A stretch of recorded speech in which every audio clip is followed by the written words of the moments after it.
Bapak dikasih oleh Tuhan. 2 minggu yang lalu, nah ini temanya udah keluar, kita tidak tahu. Yang 2 minggu yang lalu saya pernah menyampaikan firman, ada siapa di balik masalah yang kita hadapi saudara. Filipi 1 ayat 19 dia berkata bahwa kita dikaruniakan oleh Tuhan bukan hanya untuk percaya, tetapi untuk menderita bagi Dia. Nah saudara, ini Alkitab saudara. Kadang-kadang kalau kita secara pribadi kita pikir, mana mungkin saudara. Ya. Bagi kita yang seringkali kita kalau mendengar firman Tuhan ini, kalau membaca seperti ini, penderitaan kita sering lewati saudara. Kenapa? Karena penderitaan itu sesuatu yang tidak enak saudara. Sesuatu yang tidak nyaman bagi kita dan saya. Nah saya mau katakan saudara, kita hidup dunia yang jatuh dalam dosa. Hal ini tidak bisa kita hindari saudara. Nah, kita belajar nanti lebih dahulu nanti saudara. Bagi orang yang tidak punya pengertian saudara, nah ini sesuatu kegentaran. Tapi bagi kita yang mengerti dan kita mau bertumbuh di dalam Tuhan, kita sesuatu yang asli dalam kehidupan kita pribadi saudara.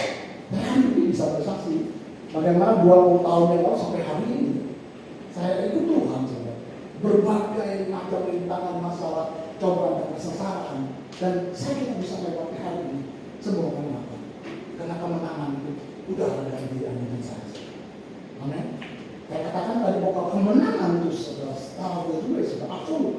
Kita udah alami gitu. Tapi katakan suatu keputusan dalam hidup Anda dan saya. Kita maukah kemenangan itu kita yang menentukan? Enggak ada orang satu pun dapat menggagalkan Anda untuk mengambil kemenangan kecuali diri kita sendiri. Amin. Nah saudara, kita tahu bahwa semakin besar perjuangan tantangan kita akan semakin besar kemenangannya akan kita raih dan kemuliaannya akan semakin kita alami dalam hidup Anda dan saya. Amin. Karena 2 Korintus 2 yang Paulus katakan Yesus telah membawa kita di dalam kemenangannya. Kemenangan sudah menang oleh Tuhan Yesus. Amin. Kalau Yesus akan di dalam hidup Anda dan saya. Nah, saya menyampaikan 2 minggu yang lalu bagaimana Bapak memerintahkan Tuhan Yesus saudara ketika dia capek untuk mengajar, ya, memberi makan 5.000 orang saudara. Dia sebetulnya udah mau capek mau tidur saudara. Tetapi Roh Kudus berkata, kamu pergi menyeberangi danau. Kenapa? Karena di balik danau ada seorang anak muda yang akan disembuhkan kemasukan jahat. Allah Tuhan Yesus saudara, dia melakukan sesuatu semuanya akan bersumber daripada Bapa. Enggak apa yang dikatakan, apa yang dilakukan bersumber daripada Bapa. Tidak pernah dia melakukan tanpa apa yang Bapa perintahkan dalam hidup Tuhan Yesus. Kalau kita baca di kitab Yohanes saudara. Amin. Nah ketika dia menyuruh murid-muridnya kita menyeberang ke danau saudara. Amin. Nah banyak sekali kuasa dan kekuatan dan setiap perkataan Tuhan Yesus lewat firman-Nya saudara. Kita lihat saksikan saudara. Bagaimana ketika di tengah danau badai datang saudara. Amin. Bapa dan Roh Kudus saudara, dia kalau memerintahkan Tuhan Yesus untuk ke depan danau, dia bukan tidak tahu badai itu akan ada. Alkitab katakan dia Allah yang mengetahui apapun dalam kehidupan Anda dan saya. Dia tahu badai itu akan datang saudara. Tapi dia memberi kuasa otoritas kepada Tuhan Yesus saudara. Mestinya Tuhan Yesus kalau memberi kuasa kepada murid-muridnya. Tapi apa yang terjadi saudara? Ketika badai datang, murid-muridnya tidak mempergunakan dan tidak tahu apa yang mereka miliki bagaimana mempergunakannya. Padahal mereka melihat beberapa orang disebutkan 5.000 orang dikasih makan, saudara. Apa mengeluarkan uang? Amin. Tapi ketika mereka mengalami badai, mereka lupa. Kenapa? Karena mereka takut, saudara. Mereka khawatir bahwa mereka akan mati di tengah danau yang anginnya begitu kencang, saudara. Ketika Yesus bangun, Yesus marah kepada mereka. Kenapa kamu tidak percaya? Ini membuktikan bahwa orang-orang yang membedakan kita bagaimana kita hidup memerintah atau kita hidup di perintah, saudara. Kita masih mengerti hal ini. Romawi 5:17 berkata, kita yang telah menerima anugerah dan kebenaran akan hidup dan berkuasa oleh satu orang Yesus Kristus Tuhan. Hati Bapa menginginkan Anda dan saya kita berdoa untuk mengendalikan kehidupan ini dengan kuasa anaknya yang tinggal dalam kehidupan Anda dan saya. Tapi terbalik hari ini justru situasi kondisi yang ada di dunia ini itu membuat kita takut, membuat kita khawatir. 1 Yohanes 4 ayat 18 berkata, bahwa Tuhan, siapa yang takut itu tidak sempurna di dalam kasih. Dengan kata lain, kalau kita takut, saudaraku, kita pikir kita bisa sanggup untuk mengatasi kehidupan kita. Hidup ini berbicara mengenai Tuhan, bukan mengenai pribadi kita, saudara. Dan dia akan dalam kehidupan Anda dan saya. Untuk itu Tuhan marah. Siapa yang takut tidak sempurna dalam kasih, ketakutan menanggung hukuman. Kenapa kita pikir kita bisa memampu kekuatan kita untuk mengatasi kehidupan ini, saudara? Amin. Tapi lihat, saudara, di balik badai itu, saudara, seorang anak muda dilepaskan. Anda tahu, 10 kotak bebek alis, saudara, itu mendengar kerajaan Allah. Kalau kita tanya kepada murid-muridnya, seimbangkan badai yang mereka hadapi dan kemuliaan yang dialami, tidak sebanding, saudara. Amin. Orang 10 kotak mendengar kerajaan Allah, saudara. Bagaimana kita, satu lagi saya katakan, Rasul Paulus, saudara, dibawa dalam sesuatu kesulitan dan kesengsaraan. Di Kisah Para Rasul saya baca, saudara. Bagaimana seseorang dituntut Allah dalam badai, saudara. Lihat, bukan tentara Romawi, gubernur, bupati, bahkan kaisar yang berkata, Paulus, kamu gila, kamu hampir-hampir membuat percaya kepada Allahmu. Paulus berkata, bukan hanya kamu kaisar, tapi seluruh bangsa Romawi percaya kepada Yesus. Ada satu orang dari Tuhan Allah dalam badai. Badai bukan dari Tuhan, tapi Tuhan tahu Paulus akan menghadapi badai itu, saudaraku. Maka diberi kekuatan daripada anugerahnya. Tuhan tahu hari ini bahwa badai itu bukan dari Tuhan, sakit penyakit masa itu bukan daripada Tuhan, saudaraku. Tapi Tuhan tahu Anda dan saya kita hidup di dunia jatuh dalam dosa, enggak bisa kita hindari, saudaraku.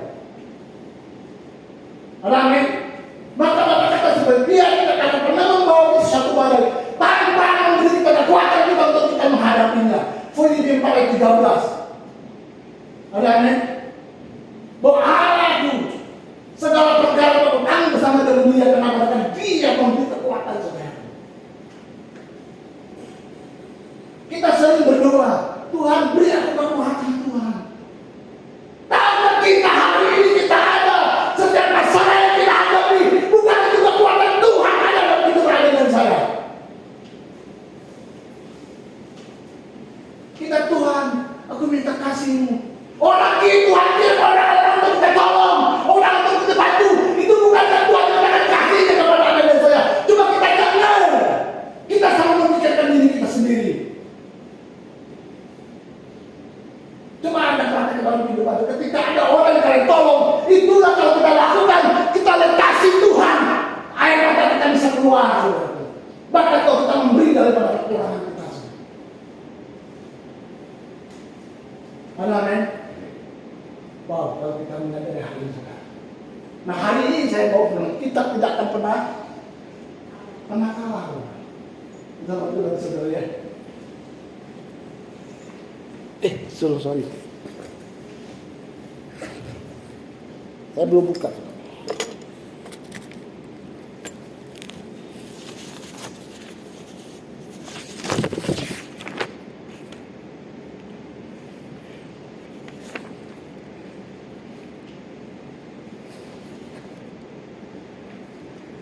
Yohanes 16 ayat 33 bis bahasa Indonesia sehari-hari.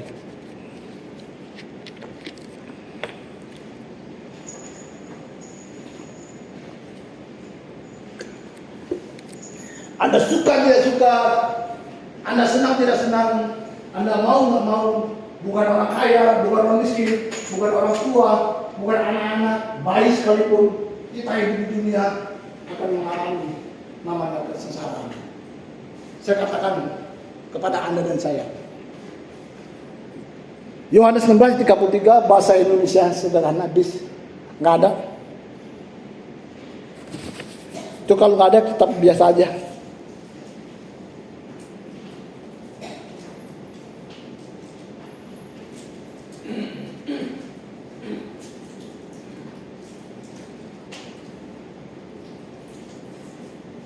Semuanya itu kukatakan kepadamu supaya kamu boleh berdamai sejahtera dalam aku. Dalam dunia kamu menderita penganiayaan, tapi kuatkan hatimu, aku telah mengalahkan dunia.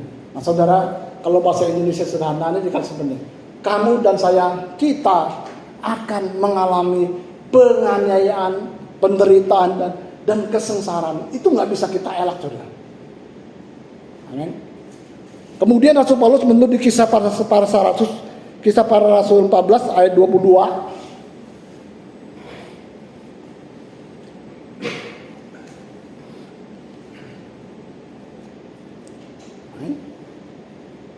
Di tempat itu mereka menguatkan hati murid-murid dan menasihati mereka supaya mereka bertekun di dalam iman dan mengatakan bahwa untuk masuk dalam kerajaan Allah kita harus mengalami sengsara, penderitaan atau masalah yang kita hadapi.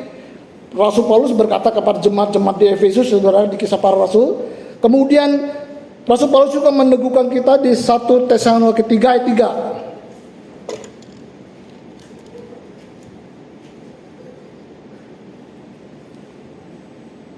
Nah, supaya jangan ada orang yang goyah imannya karena kesusahan-kesusahan ini. Kamu sendiri tahu bahwa kita ditentukan untuk itu saja. Banyak kita jumpai hari-hari ini orang-orang yang kecewa dengan Tuhan, anak muda, ya, mereka percaya kepada Tuhan, tapi mereka mengingkari keberadaannya, mereka ingkari kuasanya, saudara. Mereka ingkari kasihnya, saudara. Kalau Tuhan itu ada, kenapa diizinkan aku mengalami hal yang seperti ini? Sudah jatuh ke timah tangan lagi, saudara. Tuhan itu tidak ada. Nonsense, saudara. Apalagi teknologi hari-hari ini yang begitu sangat luar biasa. Kita lihat di Eropa ini negara-negara maju, orang meninggalkan Tuhan, gereja jadi museum, saudara. Gereja tempat dekorasi, tempat-tempat hiburan. Kenapa orang tidak percaya kepada Tuhan? Bukan tidak percaya, tetapi tidak mengingkari keberadaan dan kuasanya ada dalam diri mereka, saudara. Amin. Untuk itu hari-hari ini kita lihat, kalau kita lihat teknologi, kita baca, saudara, kita lihat hari-hari ini bagaimana judi online, bagaimana game-game segala macam, digit segala macam. Hari-hari anaknya baru kecil-kecil semua terpengaruh. Adik saya semua anak sangat tapi hari ini, saudara. Tapi kenapa terpengaruh dengan media sebagai sosial, dengan Naruto dan segala macam yang dunia tawarkan. Hanya satu memisahkan kita tuh jauh dari awal, saudara. Saya tadi berbicara dengan Fredia. Amin. Kita tidak bisa hari-hari ini Tuhan akan membedakan mana kambing dan mana domba, saudara. Kalau kita kambing, saudara, kita akan mencelah Tuhan. Kita akan berkata, Tuhan di mana kebaikanmu? Ini kebaikanmu itu bukan ada untuk orang tertentu, dan Tuhan jahat kepada saya sebagai orang bangsa Israel, saudara. Tuhan itu baik bagi mereka, menyediakan segala sesuatu yang mereka butuhkan. Bahkan sandalnya juga tidak akan dia rusak, saudaraku. Tapi mereka berkata, Tuhan membenci kita. Kalau kita punya konsep seperti ini, sebaik apapun Tuhan, waktu dalam hidup keadaan saya, kita berkata, Tuhan itu jahat, saudaraku. Makanya Paulus berkata, jangan satu pun orang yang goyah imannya karena kesusahan itu. Karena Anda yang ditentukan untuk hal ini, saudara. Amin. Ingat, saudara, ketika mengenai benih di Markus, saudara, Tuhan Yesus ada benih yang jatuh. Coba saya lihat firman-Nya. Terus saya alami, saudara. Markus 4 ayat 17.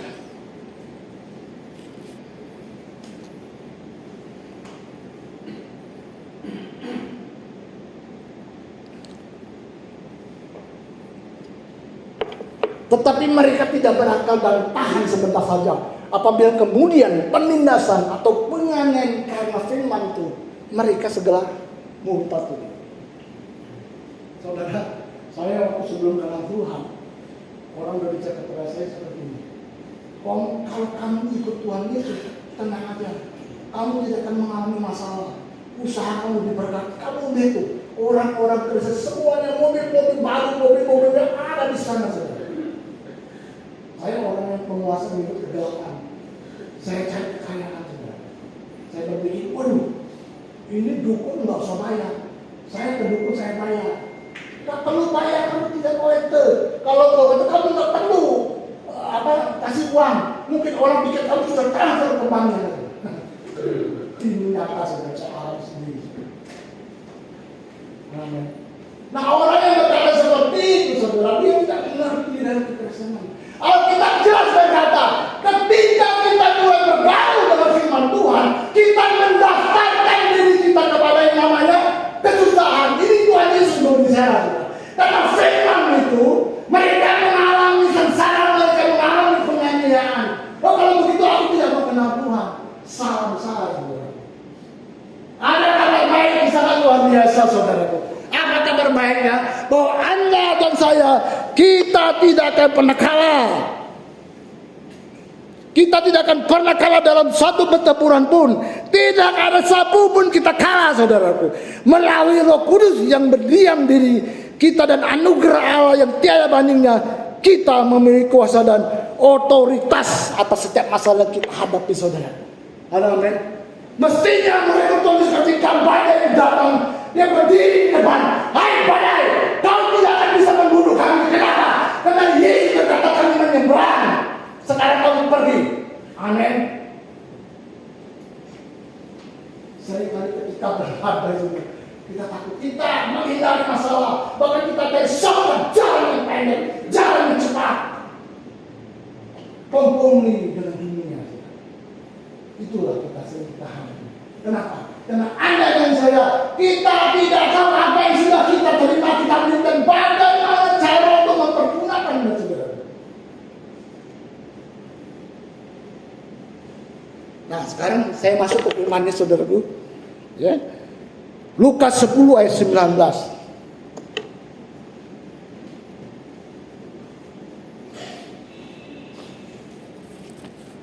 Sini aja.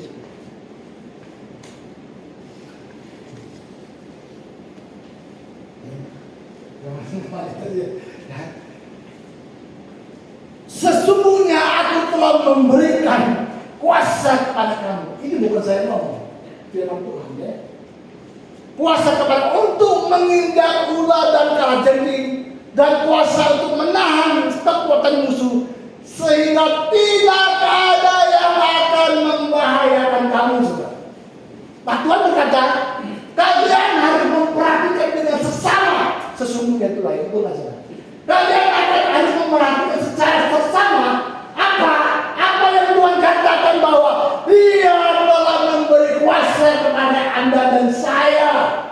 Untuk apa? Untuk menginjak ular dan kalajengking, dan kuasa untuk menahan segala kekuatan musuh, sehingga tidak ada yang dapat mencelakakan Anda dan saya. Dia juga berkata, oh sebagian besar atau semakin besar kekuatan, tidak, segala kekuatan musuh. Dan kata tidak satupun kuasa di bumi yang ada di dunia ini itu dapat mengintimidasi Anda, mengirim segala yang jahat dalam kehidupan Anda dan saya. Kenapa? Karena segala yang jahat, kesengsaraan kita alami itu bersumber daripada kuasa kegelapan dan roh yang ada di udara, yang ada di dalam dunia ini. Amin. Perhatikan dengan segala seksama apa yang aku katakan hari ini, bahwa anakku, Anda dan saya kami berikan kuasa otoritas lewat anugerahnya. Amin.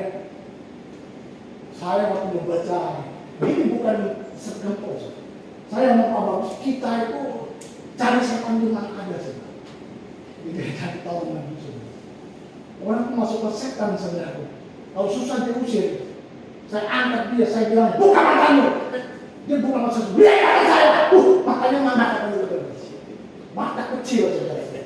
Tetapi ada kuasa power yang tidak pernah saya lihat, yang tidak pernah saya rasakan, yang tidak bisa saya rasa dengan pikiran saya.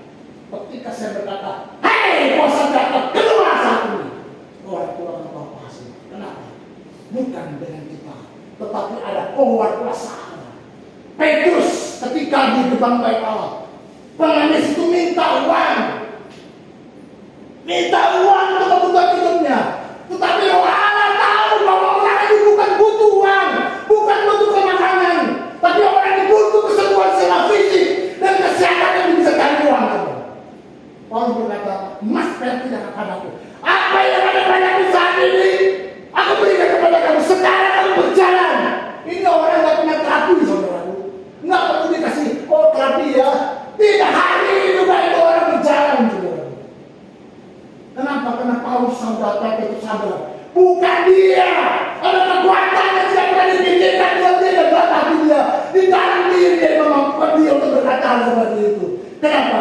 Karena dia tahu keberadaan dia. Dia tahu apa yang dia miliki dan bagaimana cara untuk mempergunakan itu. Semua ada firman Tuhan. Sehingga Petrus berkata 1 Petrus 2:10, aku melihat, aku katakan ini bukan dongeng-dongeng, bukan satu jempol. Aku lihat sendiri kemuliaan Tuhan. Aku lihat orang mati dibangkitkan, orang buta dicarikan. Tapi ada satu yang sangat penting lagi, yaitu firman apa yang dikatakan oleh nabi-nabi.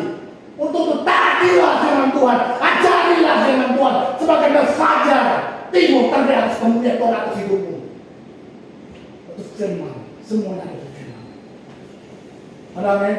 Wah, kalau kita mengerti hal ini, saudara, sangat-sangat luar biasa, saudara.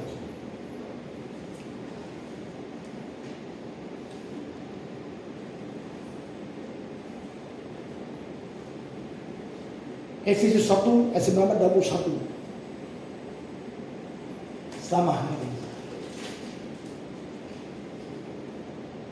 19 atau 21. Dan betapa hebat kuasanya bagi kita yang percaya sesuai dengan kekuatan kuasanya. Ayat 20. Ayat 20. Yang dikerjakan di dalam Kristus dengan membangkitkan dia dari antara orang mati dan menundukkan di sebelah kanannya di surga. Ayat 21. Jauh lebih tinggi dari segala pemerintahan dan penguasa dan kekuasaan dan kerajaan, dan tiap-tiap nama orang dapat disebut, bukan hanya di dunia saja, melainkan dunia yang akan datang. Bukan tinggi, jauh lebih tinggi, saudaraku. Kalau kuasa dunia 1 meter, dia lebih 10 meter, 20 meter, 30 meter dan seterusnya, saudara. Dia bukan tinggi, lebih tinggi dari kuasa apapun yang ada di dunia ini, saudara. Amin. Makanya Paulus tidak berdoa Tuhan berkati mereka, Tuhan lindungi mereka, jaga namun tidak. Dia berdoa Tuhan bukakan mata hati mereka, iman setiap mereka akan bisa melihat pengalaman apa yang terjadi dalam kematian daripada Tuhan yang ada di dalam diri kita. Betapa kuat kuasanya yang ada di dalam diri mereka. Ingatkan anak-anakku. Amin. Benar, kita terlena dari masalah kita. Kita terlena dari apa yang kita hadapi, sehingga membuat kita udah deh, ya beginilah kehidupan ini. Sehingga pujiannya sepiring berdua, lupa ininya dari mana. Pulangkan saja aku pada orang tuaku. Ya tapi gimana? Dapatinnya, ya sepiring berdua, sedih berdua. Amin. Bukan tinggi, jauh lebih tinggi. Anda sekitar masih mengerti anak-anak muda. Kalian punya kuasa atau dimanapun untuk berkalian di kampung atau bekerja dimanapun ada, saudara.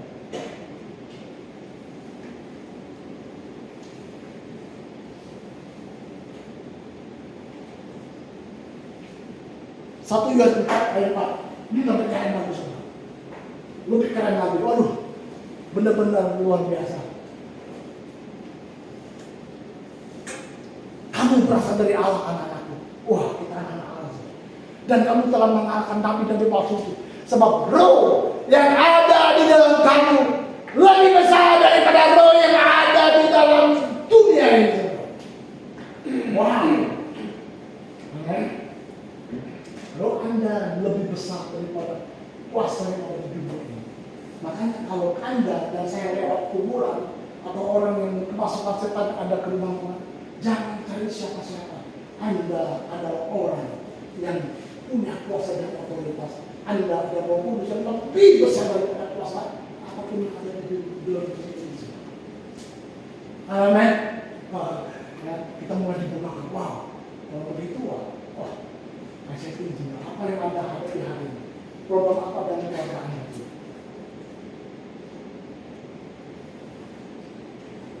Kita berdiri, apalagi sebagai seorang imam dan keluarga. Saya lanjutkan saudara ya. Karena Dia yang menaklukkan mereka adalah Dia yang hidup di dalam Anda dan saya dan memberi kuasa itu kepada mereka.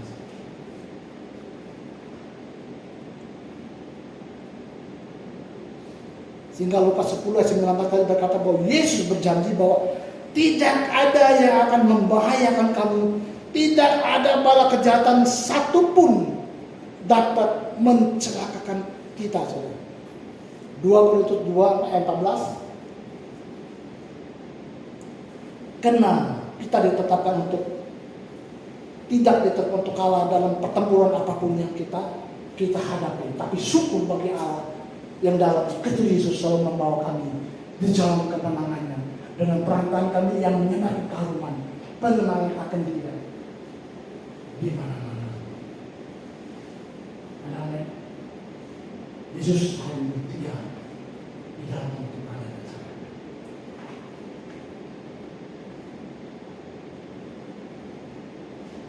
Nah, Yohanes meneruskan lagi 1 Yohanes 5 ayat 4. Iman. Semua yang dari awal mengalahkan dunia. Dan inilah kemenangan yang mengalahkan dunia. Yaitu apa? Iman kita. Iman kita. Kemarin Pak Bagus sudah berbicara. Firman Tuhan, otoritas tertinggi, iman dan feeling, perasaan kita. Masih ingat ya kemarin saya bilangnya feeling. Tapi kita tetap harus pulang. Iman kita di sini, feeling kita di sini. Kita selalu berjalan dengan perasaan. Apalagi kalau ibu-ibu yang motor, saya paling takut ibu-ibu yang motor. Kenapa? Dia perasaan dia udah perasaan setan, dia belok ke kiri, saudara. Pikiran nggak ada orang, saudara. Ya, ibu-ibu biasa sering perasaan. Makanya waktu saya masih pacaran dari istri saya, kalau dia ngomong anak, apaan kulit mata ketemu, diingat mata sama saya nggak beli sama dia. Karena dia tahu pakai perasaan. Kalau kita laki-laki pikiran, kalau kita udah ngomong, kita lupa dengan apa yang kita ngomong. Betul nggak sebenarnya? Tapi kita bersyukur di dalam Tuhan, wanita dan perempuan dan laki-laki satu game yang berbeda. Itu tidak perlu kita bisa bersatu. Banyak sekali artis-artis orang-orang dunia. Udah nggak sejalan, udah nggak sama-sama lagi. Kenapa? Nggak bisa mengerti kehendak dia, nggak bisa mengerti. Udah bisa dalam hidupnya. Percaya. Tapi kita tidak boleh seperti itu. Di dalam Tuhan, ada Tuhan. Tali sembalan tidak putus, dua lembar, tapi ada Tuhan. Apapun tidak akan bisa mengenjangkan kita. Dan karena kita tidak mengerti, ya, iman yang mengalahkan dunia. Dan Roma 5 ayat 2.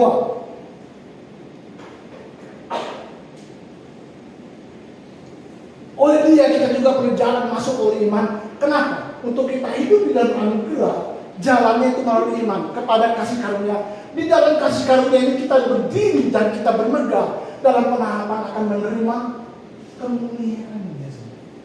Jadi iman itu buah pengenalan kita akan Tuhan. Dengan iman kita percaya, saudara, bahwa apa? Bahwa apa yang telah Tuhan Yesus selesaikan dan apa yang telah Tuhan sediakan, kita menerima dan mengambil dalam kehidupan Anda dan saya. Jadi iman kita tidak akan pernah menggerakkan Tuhan, saudara. Kenapa? Sebagai Allah, Dia sudah bergerak sebelum Anda lahir, sebelum kita mengalami masalah apapun. Tuhan telah sediakan apapun dalam kehidupan Anda dan saya. Yesus hanya bercabut segala berkat di dalam surga.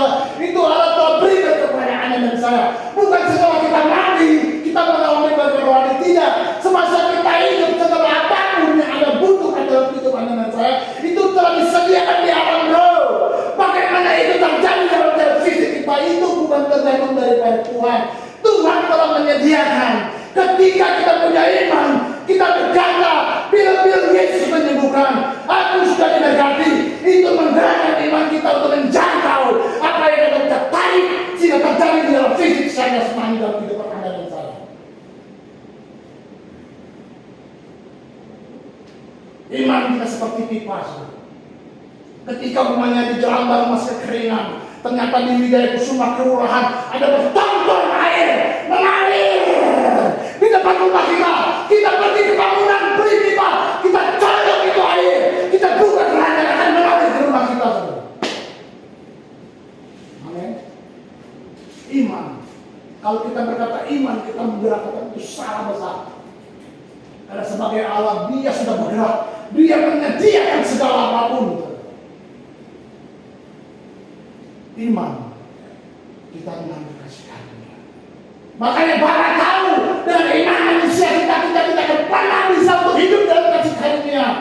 Iman kita apa yang kita bikin, kita lihat, kita dengar, kita rasakan, kita tidak tahu maksudnya itulah yang kita percaya itu. Makanya Tuhan tahu akan diberikan iman daripada Yesus kepada Anda dan saya. Iman itu bukan juga daripada kita dari Allah. Itu semuanya ada dalam firman Tuhan. Ada di sini semua saudara. Apa yang Anda miliki tidak bagaimana cara budak, semuanya ada di sini. Seperti firman itu saya bagikan hari ini. Wih, contekan saya kok jatuh. Sorry. Tapi semangat saudara. Ya. Kalau Pak Bagus habis sudah. Begitu tadi buka. Saya ini. Ya. Wah, semangat saudara.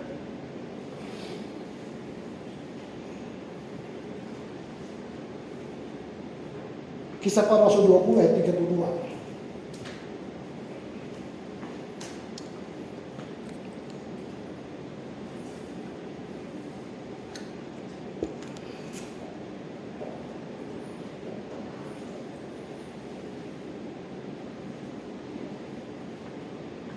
Dan sekarang aku menyerahkan kamu kepada Tuhan dan kepada firman kasih karunia yang berkuasa membangun kamu dan menganugerahkan kepada kamu bagian yang ditentukan bagi semua orang yang telah Dia urusan.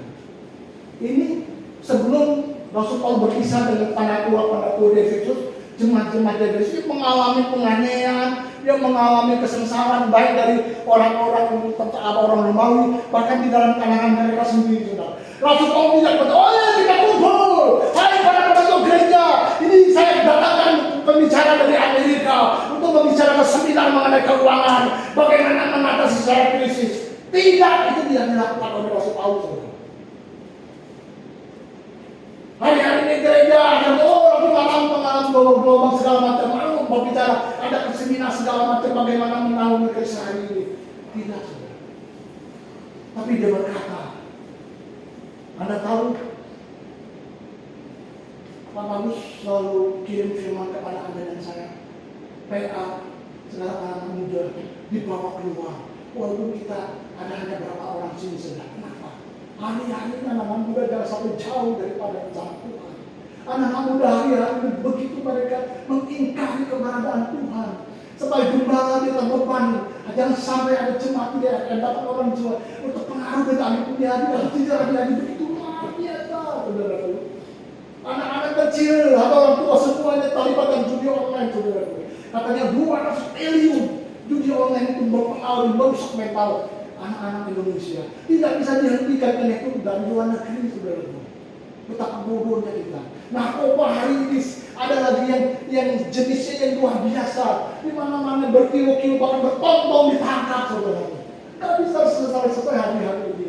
Itu jangan sampai anak-anak kita, anak-anak muda terjerumus ke dalam narkoba, udah hancur berantakan semuanya. Kita sebagai gereja Tuhan, Pak Paulus sebagai gembala dan kita sebagai pembicara. Kita tidak bisa menyalahkan Anda, oh kita ada seminar, orang sakit kita bawa orang tekan mental, kamu pergi ke psikiater, orang sakit kamu kita tawarkan di DJS. Tidak, saudara, gereja gagal di ini, saudara. Kenapa Anda dan saya kita orang-orang yang berkuasa, yang menyatakan kehidupan Allah di muka bumi ini, kembali muka bumi ini, saudara. Jangan lepas tanggung jawab kita. Rasul Paulus berkata, aku menyerahkan kalian kepada Allah, kepada Tuhan. Injil kasih karunia.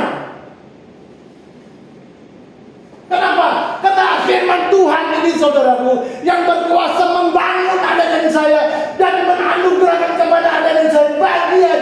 Jadi itu bagi semua orang yang kami kudus. Anda sudah dikuduskan, Anda sudah dibenarkan. Anak-anak harus apa yang Allah miliki, Anda kita miliki dalam hidup Anda dan saya. Sukacita, damai sejahtera, berkatnya saudara, perlindungannya, kesehatan, segalanya ada di dalam firman Tuhan. Tapi masalahnya kita, kalau minggu begini habis itu kita taruh Alkitab kita, sampai hari Sabtu kita bersih-bersih lagi saudara. Kita tidak mau ambil tanggung jawab pribadi. Kita seringnya kalau ada masalah orang datang, aduh, kamu sabar ya, Allah akan dari semua. Seolah-olah kita nggak perlu melawannya, semua kehendak Tuhan dan kebanggaan Tuhan itu dengan cahaya Tuhan dia akan menyatakan kebaikan bagi setiap kita. Apakah seperti tidak, saudaraku? Saya katakan apa? Allah tidak mengendalikan semuanya. Dia mengendalikan sesuatu, tapi telah diberikan kepada saya untuk mengendalikan kehidupan Anda dan saya. Saya ambil contoh, umpamanya Pak Yunus sudah punya rumah, saya ngontrak sama dia, saudara. Rumah itu sertifikat milik dia, saudara. Rumah dia. Tapi ketika saya ngontrak, di mana saya tahu kamar tidur saya, kulkas saya, apa yang saya makan, itu dia tidak perlu tahu, saudaraku. Saya yang atur semuanya. Kalau saya butuh dia, saya akan cepat. Dia akan tolong saya.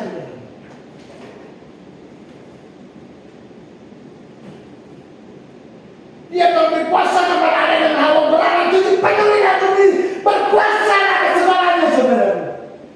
Dia sebab kita beri kuasanya kepada Anda dan siapa yang mengatur kita, saudara. Maka tidak satu pun orang dapat mengerjakan rencana jahat dan mengadakan rencana Allah dalam hidup Anda saya kecuali diri kita sendiri, saudara. Maka sering kita katakan, bahkan orang-orang tidak mengenal Tuhan berkata, musuh terbesar dalam hidup Anda dan saya itu diri kita sendiri, saudara. Amin. Ketika masalah datang, tenang ya. Saya doain. Ketika Bapak harus doain, di situ dalam waktu doa kita strong, kuat, saudaraku. Ketika Anda belum pulang ke rumah kita yang menghadapi peperangan, akan dapat kembali. Kita dengar firman hari ini. Ketika kita keluar dari Yesus, saudaraku, kita terpengaruh lagi. Pak Aku tadi ngomong kita menang, kita dapat kalah. Begini. Besok lagi pagi ini lagi, besok lagi ini lagi, itu lagi ada. Aduh nah. Ya kita bikin masalah. Abraham ketika Tuhan mau keluar, kamu jangan lihat ke sana. Bahkan tidak akan kamu tidak akan itu keponakan kamu. Keluar, kamu lihat bintang-bintang di langit. Seperti bintang banyak begitulah kamu yang keturunan saudara. Ketika Abraham lihat, wah. Betul? Saya akan bersama. Ini sangat luar biasa. Saudara lihat.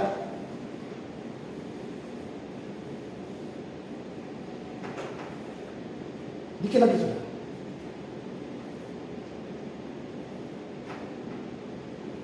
Anugerahnya cukup bagi kita untuk memenangkan setiap pertempuran.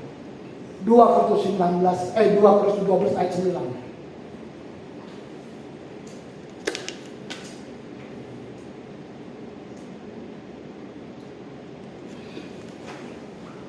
Tetapi jawab Tuhan kepadaku, cukuplah kasih karunia-Mu bagiku.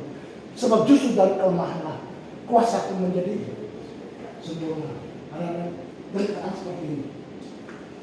Ketika Anda dan saya menghadapi situasi, kondisi yang tidak dapat kita hadapi dengan kemampuan kita sendiri, Tuhan berkata, anugerahnya, kuasaku, optimal atas hidupmu. Dia berbicara kepada Rasul Paulus. Kita tahu Rasul Paulus yang sangat-sangat luar biasa. Dia dipercayakan Tuhan lebih daripada rasul-rasul yang lain. 3 ketimbang daripada Alkitab yang dia yang menulisnya, saudara.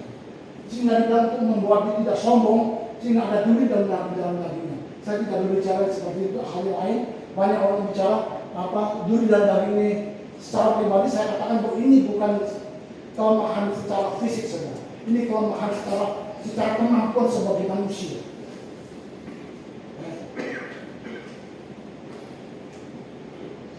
Ketika paradigma Rasul Paulus diubah oleh Tuhan, dia langsung berubah. Sebab itu lebih suka aku bernegah atas kelemahanku supaya kuasa Kristus menangis. Harus ada. Ketika paradigma dibuka, sebetulnya Tuhan kenapa Tuhan sampai 3 kali itu menjawab Rasul Paulus? Tuhan tahu bahwa jawabannya sudah ada di dalam diri Rasul Paulus, cuma dia tidak mengerti. Tapi ketika dia mengerti, wow, nggak ada orang, oh aku bangga ya dengan penderitaan, aku suka dengan kesamaan kesukaan. Kenapa? Karena Rasul Paulus tahu semakin besar sepeperada dan semakin besar kemenangan dan kemuliaan Tuhan yang dialami dalam kehidupannya saudara. Amin. Wow.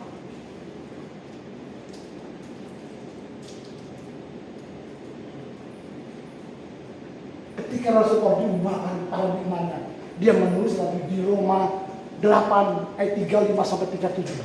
Wow. Oh.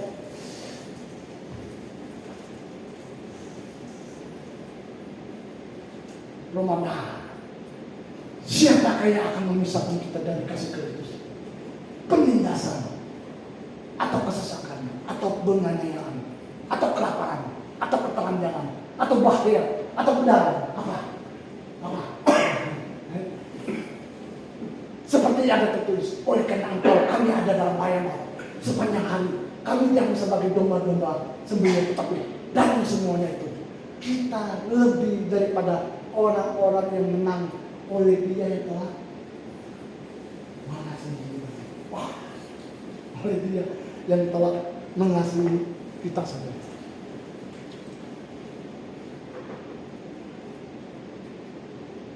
Yakobus 1 ayat 2.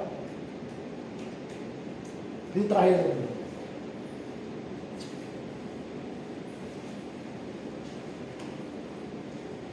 Saudara-saudaraku, anggap sebagai suatu kebahagiaan apabila kamu jatuh ke dalam berbagai-bagai pencobaan.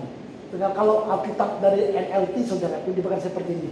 Saudara-saudara yang terkasih, apabila berbagai kesulitan melanda kehidupanmu, kita anggaplah hal itu sebagai suatu kesempatan, bukan sesuatu yang digetarkan. Karena kita tahu bahwa kesalahan itu ada suatu karunia dari Tuhan. Kesempatan bahwa peperangan sudah dimenangkan di dalam Kristus. Kita memiliki dukungan berupa semua wewenang dari kuasa surga. Jika Anda dan kita tidak menyerah dan gigih bertahan, berjuang, kita akan keluar sebagai seorang pemenang. Itulah kehendak panggilan Allah dalam kehidupan kita. Roma 8 ayat 31 terakhir itu.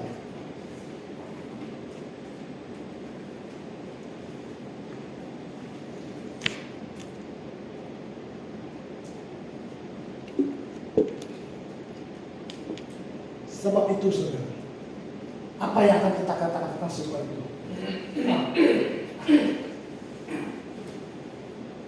Orang berkata seperti ini. Jika Allah di pihak kita, siapakah yang akan melawan kita? Ada saudara? Tidak ada. Ada biasanya. Kita akan bersama-sama. Amin. Silakan. Apa yang ada yang kita harus hari-hari. Tapi Tuhan berkata bahwa badai itu bukan dari Dia. Mungkin ada mengalami masalah keluarga, masalah rumah tangga, bisnis, pekerjaan, dan uang, segala sesuatu. Kita hidup di dunia dalam urusan. Tapi kami melayani satu orang yang dia isinya pertama mengalami kanker ginjal. Kemudian dia mengalami kanker amilium. Sampai anjingnya sudah. Karena aku mau anjing sudah meninggal. Dia berkata, aku sudah melayani Tuhan, dia seorang orang. Aku otot untuk Tuhan, aku sudah memberi segalanya untuk Tuhan. Tapi kenapa? Aku melayani sendiri. Kenapa? Ini membedakan kita semua.